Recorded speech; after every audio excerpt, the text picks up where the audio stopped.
One thing I learned last night, PC, and this is something that I think most Astros fans knew well before last night.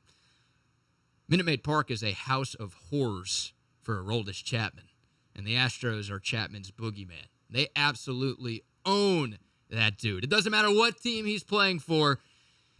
If Aroldis Chapman is going up against the Astros, bad things are going to happen to Aroldis Chapman. Is it me or like they're bringing in Aroldis Chapman? Like, yeah, baby, bring it. Let's go. Mm-hmm. I understand Jose Altuve is not active right now. It doesn't matter. It doesn't matter. The Astros just, it's one of those things where anytime you saw Brad Lidge play against St. Louis, you knew. Yeah. I can tell you, anytime I watched Armando Benitez pitch against any team that had a left-hander coming up, we knew. All right? Every time you see Aroldis Chapman come in to face the Astros, party's on, boys. Party's on. I think John Boy was accusing Chas McCormick of wearing a buzzer after that home run last night. They may have been looking for it. Maybe they were listening for a try. They're probably going to say whoever it was that was whistling signs, even though they whistled on every pitch. Yeah. I remember. Yeah, you know what? Back in the day when I lived way north of the wall, at Shea Stadium, there was a guy named Cowbell Man. I think he's still there at Citi Field. Oh, God. Cowbell Man, as you would think, wore a jersey that said Cowbell Man. And he walked around with the cowbell, and he banged that son of a bee all game long. One time, he actually he was coming down the steps and trying to get people to cheer along. And he got like right next to where my seats were. I may have said some things that could be interpreted as a threat to Cowbell Man to take his cowbell away from my ears, or I might stick it somewhere that would be most unpleasant. That does sound like a threat. You know, once upon a time, I was very angry. Yeah. Now I'm less angry. Okay. I think a lot of that has to do with the fact that I'm less cold. I don't have snow or ice or 50-mile-an-hour winds. Makes a difference. Yeah, I'm not surrounded by angry people all the time. You know, when you go to if you go to Whataburger late at night, someone to go, "Hi, welcome to Whataburger. How can I help you?"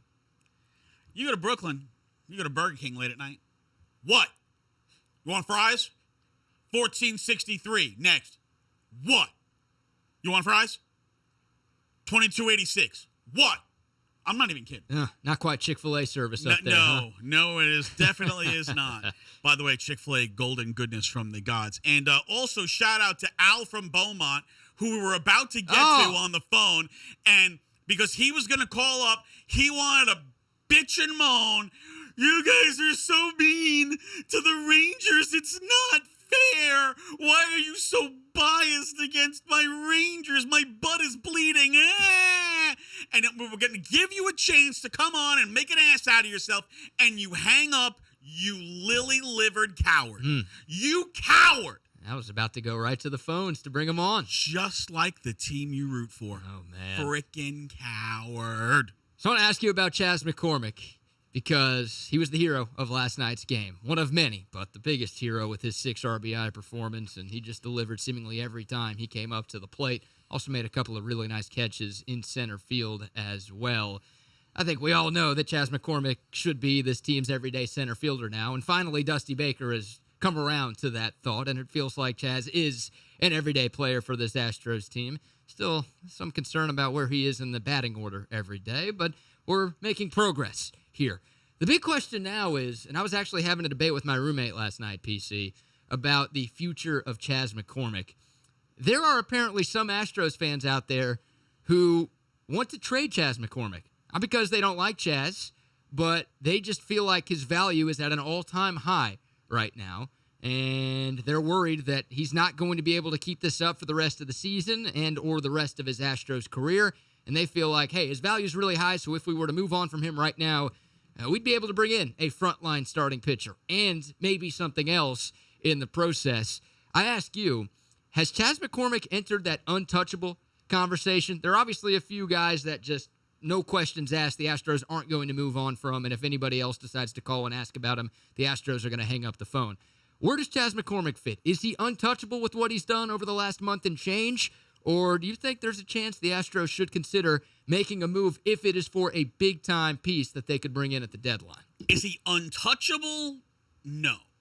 And let me tell you, I've heard the who is untouchable arguments, and every time I hear these arguments, I really want to smack people.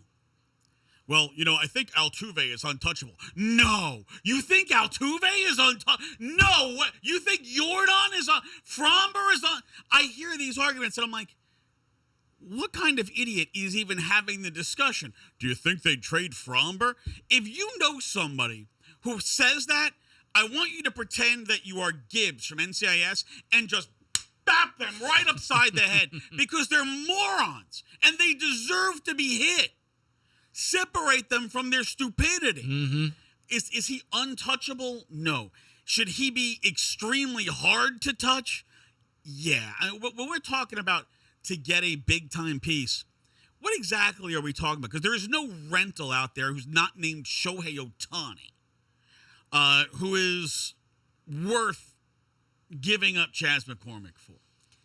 And I don't know that there is anybody available on the market, even if they're not a rental, that's probably worth you giving up Chas McCormick for. Now, you got to keep certain things in mind. Mm-hmm. McCormick may have more value to the Astros than to anybody else. He's 28. He will go into his first year of arbitration next year. Whereas somebody like Jake Myers, who's a year younger, he is still pre-arb next year. He doesn't go to arbitration until 2025.